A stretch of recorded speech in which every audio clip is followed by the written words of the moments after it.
Hello friends, السلام علیکم، welcome to Realty TV وی انفو۔ دوستو، آج سے 100 سال پہلے 15 اپریل 1912 وہ تاریخ تھی جب دنیا کا مشہور ترین بحری جہاز ٹائٹینک سمندر میں ڈوب گیا تھا۔ اس وقت رات کے 2:20 ہوئے تھے۔ ٹائٹینک اس وقت انگلینڈ کے پاس اٹلانٹک اوشن میں موجود تھا۔ اس حادثے میں 1500 سے بھی زیادہ لوگ مارے گئے تھے۔ اب ٹائٹینک کیسے ڈوبا، اس ویڈیو میں آپ کو یہ بتاؤں گا کہ ٹائٹینک کے ڈوبنے کے بعد کیا ہوا۔ دوستو، اگر آپ اس چینل پر نئے ہیں تو چینل کو سبسکرائب کر لیں اور بیل کے آئیکن پر کلک کریں تاکہ ہماری ہر نئی آنے والی ویڈیو آپ تک بآسانی پہنچ سکے۔ تو اب ٹائٹینک کی طرف آتے ہیں۔ ٹائٹینک کے ملبے کے ساتھ کیا ہوا، آج ٹائٹینک کہاں موجود ہے اور اس تاریخی بحری جہاز کو آج تک کیوں نہیں نکالا گیا۔ دوستوں، ٹائٹینک کو بنانے میں تقریباً 2 سال لگ گئے تھے۔ اس کو بنانے میں 3000 لوگوں نے کام کیا تھا۔ اس بحری جہاز میں 2200 لوگ سفر کر سکتے تھے۔ ٹائٹینک انگلینڈ سے امریکہ سفر کر رہا تھا، لیکن اپنے سے پہلے سفر کے دوران ہی یہ آئس برف سے ٹکرا گیا۔ اب کئی لوگوں کا یہ بھی ماننا ہے کہ اس وقت ٹائٹینک میں آگ لگ چکی تھی اور اس کے ڈوبنے کی ایک بڑی وجہ آگ ہی تھی۔ بہرحال، آئس برف سے ٹکرانے کے بعد ٹائٹینک 2 حصوں میں تقسیم ہو گیا اور یہ سمندر کی گہرائی میں چلا گیا۔ اتنی گہرائی آپ جان کر حیران رہ جائیں گے۔ دوستوں، ٹائٹینک سمندر کے 12,600 فٹ نیچے موجود ہے۔ اب جب 1912 میں ٹائٹینک ڈوب رہا تھا تو اس کے ڈوبتے ہوئے ملبے کو ڈھونڈنے کی بہت کوشش کی گئی۔ بہت سی ٹیمیں اٹلانٹک اوشن میں جا کر واپس آ چکی تھی۔ ٹائٹینک کا کچھ پتہ نہیں لگ سکا۔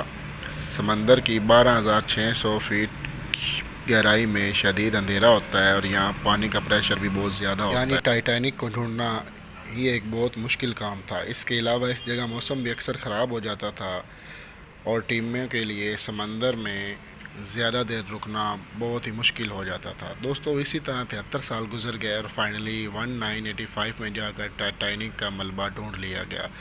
اس کو ڈھونڈنے والے آدمی کا نام رابرٹ تھا۔ کیونکہ ٹائٹینک ڈوبنے سے پہلے 2 حصوں پر تقسیم ہو چکا تھا، اس لیے سمندر میں بھی 2 حصے ہی موجود تھے۔ ٹائٹینک کے دونوں حصے ایک دوسرے سے تقریباً 2000 فٹ دور موجود ہیں۔ اس کو ڈھونڈنے کے بعد رابرٹ نے کہا تھا کہ مجھے پورا یقین ہے کہ ٹائٹینک کو کبھی بھی نکالا نہیں جا سکتا۔ اس کی وجہ میں آپ کو آگے چل کر بتاؤں گا۔ دوستوں، ٹائٹینک کی طرح ایکسپیڈیشن بھیجی گئی۔ 1987 میں ٹائٹینک سے 1800 چیزیں نکالنے کا بھی دعویٰ کیا گیا، جن میں کرسیاں اور گھڑیاں وغیرہ شامل تھیں۔ لیکن ٹائٹینک کے ملبے کو کبھی اوپر کیوں نہیں لایا جا سکا اور کیوں نہیں نکالا گیا؟ تاریخ ایک انتہائی اہم حصہ ہے، تو پھر اس کا ملبہ آج بھی پانی میں کیوں موجود ہے؟ دوستو، ٹائٹینک کے حصوں کو باری باری سمندر سے نکالا بھی جا سکتا ہے اور کئی لوگوں نے اس کو نکالنے کی کوشش بھی کی۔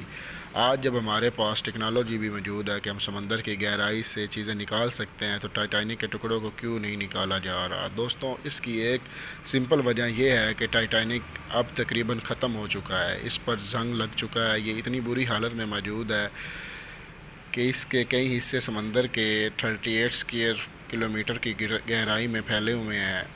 اس کو اگر اوپر کی طرف لانے کی کوشش بھی کی جائے تو اس کے حصے مزید ٹوٹ جائیں گے۔ ایکسپرٹ کا ماننا ہے کہ بہت زیادہ پیسے خرچ کرنے کے بعد بھی اگر ٹائٹینک کے حصوں کو نکال بھی لیا جائے تو ان کو پہچاننا مشکل ہو جائے گا اور اتنے پیسے خرچ کر کے بھی ان حصوں کو نکالنے کا کوئی فائدہ نہیں ہوگا۔ دوسری بات یہ بھی ہے کہ ٹائٹینک کو آہستہ آہستہ سمندر کے نیچے موجود بیکٹیریاز کھا رہے ہیں، یعنی شاید آنے والے وقتوں میں ٹائٹینک مکمل طور پر غائب ہو جائے گا۔